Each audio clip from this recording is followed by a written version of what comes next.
Okay, I'm 22 years old. I was born in 2001. In order to find my celebrity crush, I've had to travel all the way to the 90s. I've had to travel to the 90s. And what did I discover while I was in the 90s? I discovered Brad Pitt. Recently, okay, I've had this increasing Brad Pitt interest and sort of like obsession. And I've just been curious about the obsession itself, just wondering, where is it coming from? Why am I wanting to watch his interviews? Why am I, like, what is this? Why do I have a Pinterest board of him? I explore my personality in that way where I'm discovering myself. I don't like to project onto my expressions and my actions and the things that I do my own definition, my own meaning. So when I find that I have an interest in something, I'm like, oh, okay, well, let's see where this is going. Let me see why I'm interested in this. And it's a journey that always like leads me to falling in love. And that's what happened. I fell in love. I fell in love with Brad Pitt in the 90s. I did.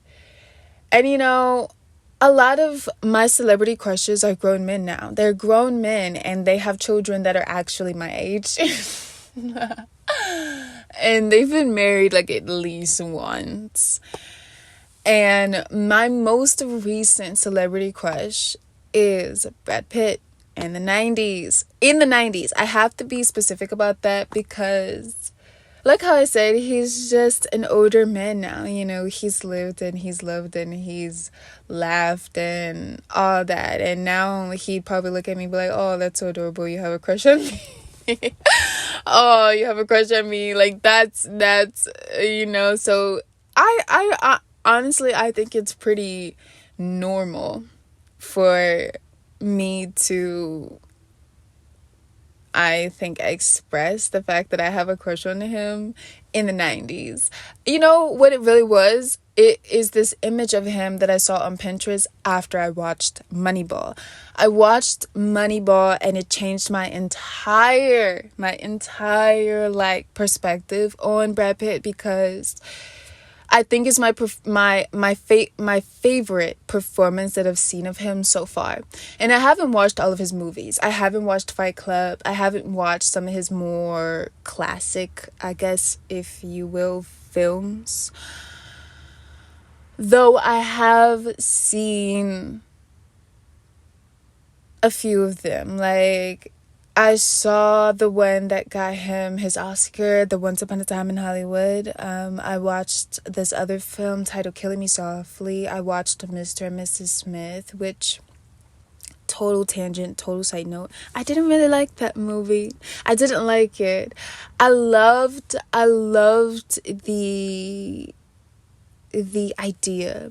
I loved the concept. I loved the casting. I loved the overall theme and aesthetic in general. I just felt like they overthought it. I felt as though I would have loved to see that story be just a little bit more grounded. I just think it was so complex. It was like 10 different movies in once. 10 different movies all in one. And I think that maybe that is what they were going for, and maybe that is, someone's genre somewhere. But for me, I would have loved to see what that film would have looked like if they didn't try to make it like super complex and kind of futuristic and these assassins and all of this. If it was just a very basic, traditional, conventional husband-wife film with, them discovering each other's secrets, I think that would have taken that, like, film, that whole idea to a whole nother level for me. But aside from that, okay, I don't like using but in sentences. Aside from that, okay, I watched the Moneyball. Gonna bring it back to Moneyball that I watched. And the reason why I loved it was because of his behaviors. the way that he sculpted the character in my mind. And also, the story is one of the most substantial and grounded and inspirational out of all of his other films that I've seen. The other ones are much more, the best way I could put it, like Hollywood and conventional, and so I feel like something that you would expect from Brad Pitt. And I feel like Moneyball was beyond Brad Pitt. It was bigger. It was, again, like I said, inspirational. And I loved the mannerisms that the character had. I loved how it humanized this entity. It humanized the character in my mind in a way that just satisfied everything that I desire. It fulfilled me. It fulfilled me in a way that I need, and it just gave me more respect for him as an actor. And so I went on Pinterest to go look for a photo of it because I was going to do a Moneyball review. And then I saw this photo of him, and he legitimately looked like Jesus Christ. He had this long blonde hair and this beard and his blue eyes. And I was just like, I fell in love. I'm going to say it, and I'm not going to be ashamed. I'm going to love my celebrity crush out loud. Why? Because I love myself out loud. And nobody's going to make me feel ashamed for romanticizing, okay? Simply because I think it's just one of my ways that maybe I express myself through my celebrity crushes. I feel like I've said this before. And, it kind of reminded me of Kurt Cobain. Though he isn't Kurt Cobain, he's Brad Pitt. Whole totally completely different universe. And it made me fall in love. I genuinely fell in love. And I legitimately have him as my phone screensaver because he's my dream guy. Oh my goodness. When I say my dream guy looks just like Brad Pitt in the 90s, I used to think maybe I was just like a little bit crazy. Maybe I had some odd traumas going on as a little girl, and that's why I would always be dreaming about this white man with these blue eyes and this like full beard and this blonde hair. And I used to be like, oh my goodness, like that is the man for me. But he's the complete and total opposite of me. So it does raise some concerns. But then I discovered Brad Pitt in the 90s, and there are no concerns anymore. It's very much so justified because that man is absolutely divine, okay? And beautiful and perfect to the T. And the fact that I'm not the only person that feels this way, the way that Hollywood and just the world as a collective, well, maybe not everyone, but the people who do appreciate the beauty of Brad Pitt understand, the fact that that man is freaking gorgeous. Oh my goodness. And genuinely, I'm proud of myself. I'm really proud of myself for time traveling, going back and discovering him, because it's so worth it. If okay, I was 20 in the 90s, right? Like, if I was of age and I was famous, let me tell you, I would have put him on to that brown skin girl magic. I would have done it. It's just, but the Most High said, nah,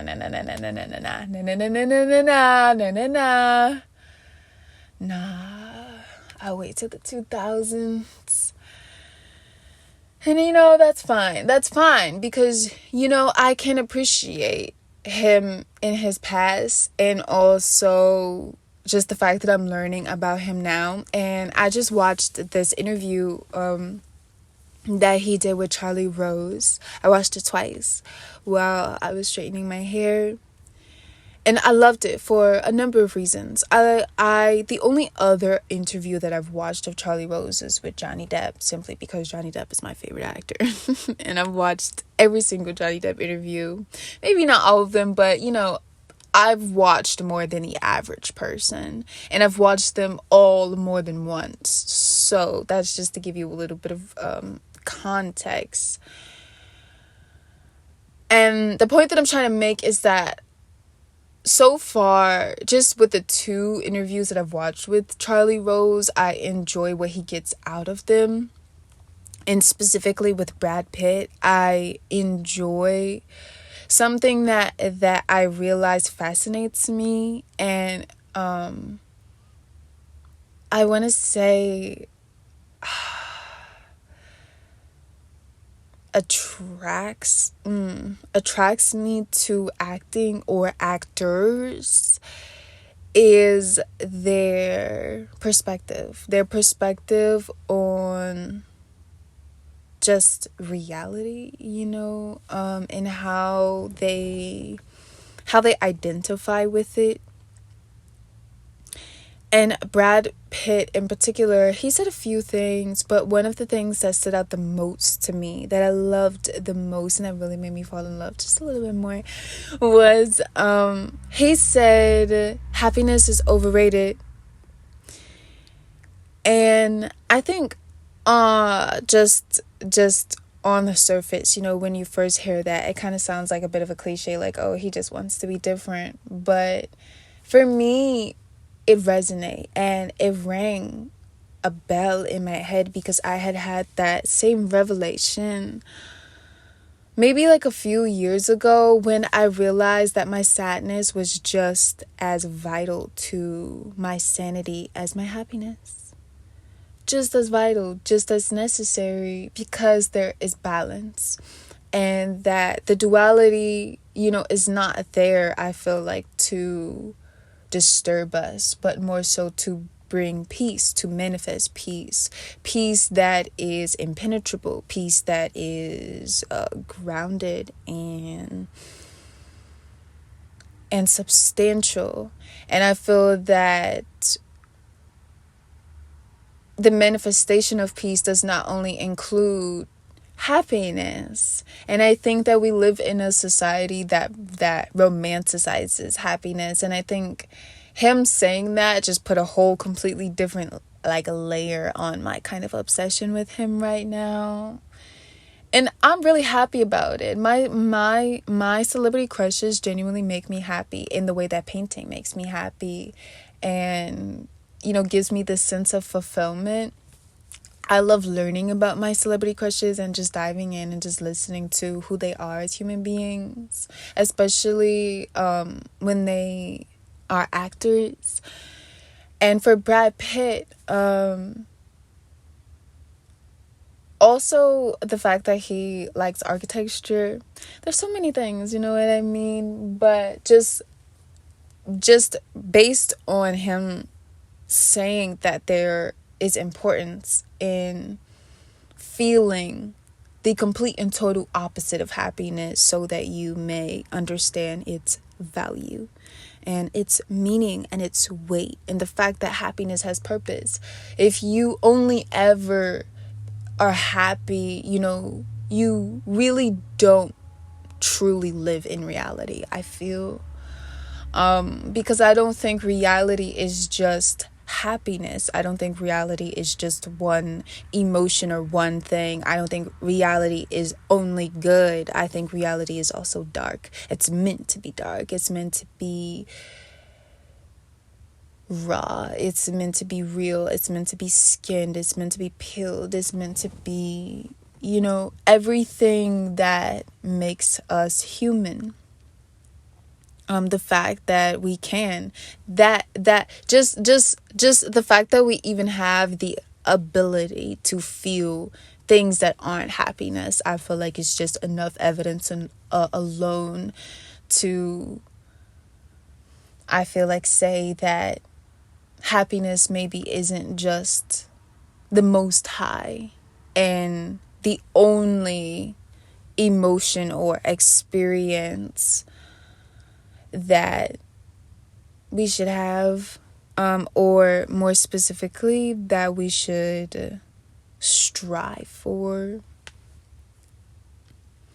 I just thought it was beautiful, and I think he's beautiful, and I have been thinking, is it really that I want to be an actor?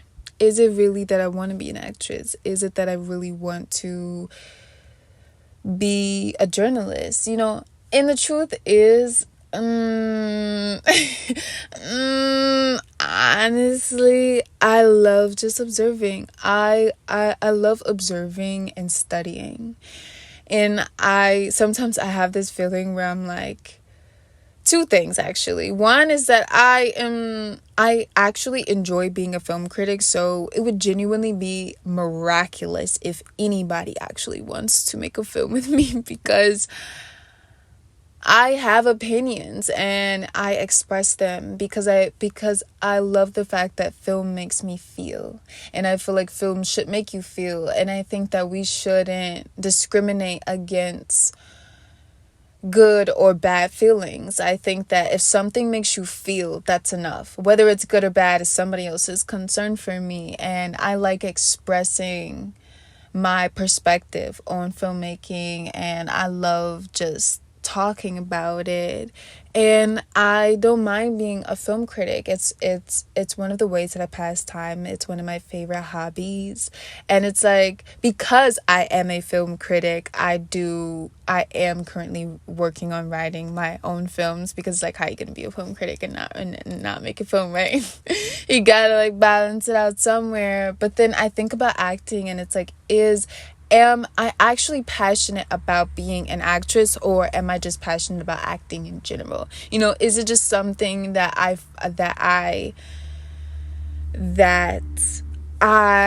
love studying? But is it in a way where I would pursue it as a career?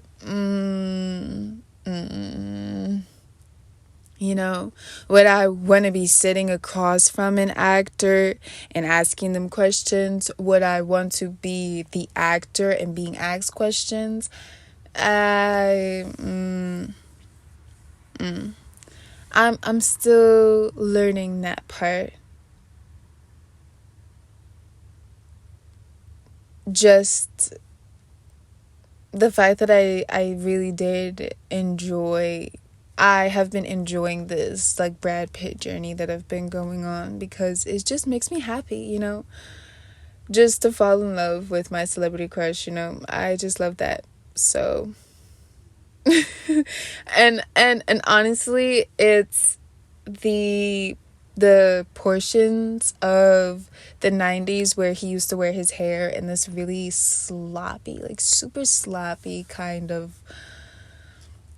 just non-existent ponytail, and the hair tie would be at the ends of his hair. It wouldn't even really be like holding it, just really getting it out of his face, or just off his shoulders, I guess, because it would still be in his face. But I love that part. There's something about just white men in general that I'm still trying to accept, that I love. Brad Pitt makes that a little bit easier. It makes it a little bit easier because it's nice to know I'm not the only person who is kind of like, this man is actually pretty phenomenal. Pretty phenomenal. And honestly, I apologize to like whoever is listening and like knows him personally. But I'm not the only person doing it. Okay? I'm just a 22-year-old girl with some fantasies and, some dreams. So that's my whole Brad Pitt spill, okay? it just really does make me think though, like if I were famous in the 90s, whew, my celebrity crushes, I would have been dating like oh my goodness, all of them, and it just wouldn't have really been like the best the best image, because I just would have been so in love, because I'm such a lover. I just would have been like, oh, I want to love him, and I want to love him, and I want to love him, and I want to love him. And I love beautiful men, and specifically I love beautiful white men. Like, oh man, it makes me feel ways sometimes, but then I'm like, girl, maybe it's not about you. Maybe it's not subjective. Like, maybe it's objective. Would have my attraction and my sexuality isn't really based on, the color of his skin. Maybe he's just genuinely a sexy, beautiful man. And when I put it that way, I can accept it, because it's just like, okay, well then I just love beautiful men. And I mean, who can be mad with that, So, okay, that's it. That's my Brad Pitt 90s spill. All right, goodbye.